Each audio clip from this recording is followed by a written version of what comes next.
Bạn sự đâyបងប្អូនប្រជាកសិករដែលស្រឡាញ់វិស័យចិញ្ចឹមសត្វ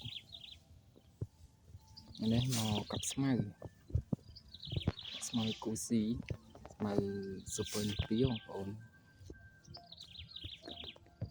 លៀងថ្ងៃទី14 ខែ 6 ទី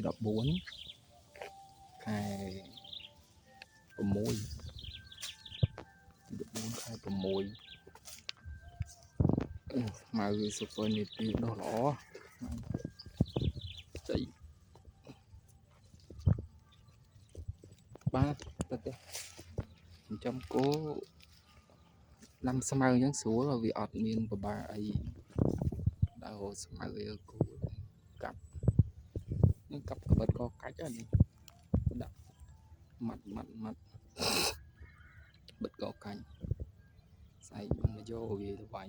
វិញយកម៉ាស៊ីនម៉ាត់លេវហ្នឹងពុះ2 ម៉ែត្រជាងអូស្មៅខែនេះសបោស្មៅខែនេះខែប្រាំងទៅដល់វាវេទនាស្មៅខែវិសាសបោ